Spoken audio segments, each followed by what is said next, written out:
verið og verið velkomin í Flugsmiðjuna. Í þetta skiptið ætlum við að fara í, eitthvað myndi segja kannski djúpulaugina. Það því við erum að nýta frekar lítinn krók, 16, og við erum að nýta með tvinna sem ekki ná 20 denier. En það sést nú ekki á þetta, en þetta sem sé Semperfly 20D Pro, Semperfly Professional 20 denier. Ekki eru 20 denier mikið. Við byrjum á því að festa tvinnunum á krókinn, en svo erum við að nota vír, silfurvír, sem einnig frá Semperfly. Við byrjum á því að festa vírin innan niður, og flugan sem við erum að fara að nýta Mates, svona lítill Mates nema hann með loftbólu. Við erum að fara varlega þannig við gerum ekki þráðinn það, þannig það grannur, og búkurinn á þessum Mates bara í rauninni tvinnin. Þannig við vefjum okkur fram hérna. Þannig við séum allavega vonandi að hylja vírin í síðan og eiginlega ekki, af því að vírin hérna ykkar megin, og taka þetta bara svona en við sjá hvað ég að gera. Svona. Svo þurfum við að skilja eftir smá pláss hérna framan. Vöfin bara þessi fagri silfurvír. Ég sýna ykkur eftir smástund hvernig þessi fluga lítur út, fullbúin. Kemur þetta svona, og svo læsum við vírin hérna. Og þessir önglar hérna, Emerger önglarnir frá Ares eru skemmtilegir í alls konar flugur. Annað heldur en Emerger. Þá þyrlum við vírin af, svona, en við erum sem sé að nota þennan hérna Emerger, númer 16 frá Ares. Stórskemmtilegi krókar. Flugan sem við erum að nýta lítur svona út. Hún með hérna glerperlu sem loftbóla. Við ætlum að setja þetta allt á.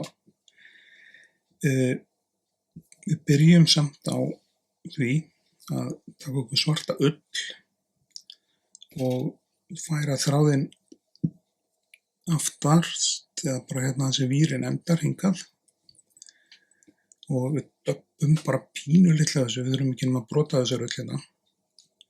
Taka svona kannski, svo lítið. Þetta lítill krókur og þarf eiginlega ekkert efni á þetta. Snúum því á þráðinn. Stillum þetta af. Vefjum þessu svo hérna fram, sjáum við. Þetta kemur á þráðinn. Svona. Þá komið tíma á perluna. Hún hér og ég með hana bara, sjáu þið, bara á 10 punda taum. Þið getið sett hana á í rauninni hvað sem þessi 10 punda taumur í það sverasta í þetta sko. Festum við hann hérna niður, sjáu þið. Svo þarf að draga tauminn hérna í, eða kúluna, eða heldur glerperluna hérna í þá stöðu sem við viljum hafa hana hérna. Þá herðum við á vafningunum, passa okkur að brjóta þetta ekki. Alltaf að fara hérna með við perluna aðeins og svona. Tók þetta alveg hérna niður, bara andalinn stoppar, svona. Og við fyrir að klippa þetta hérna í burtu, það að segja tvinnan, ég segi tauminn. Svona. Svo kemur smávegi stöpp hérna fyrir framan þetta, og eða í kringum þetta, og þá erum við með döppið hérna. Þá kemur ullin hérna á þráðinn. Svona.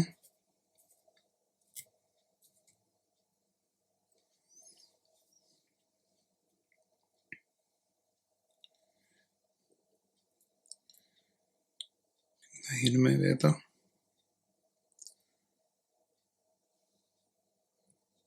Svona. Og svo hérna framan. Svona. Svo bara hausnútatækið á þetta. Og 2 hnútar. Og svo smitt af superglú í hérna sem lím eða sem lakk.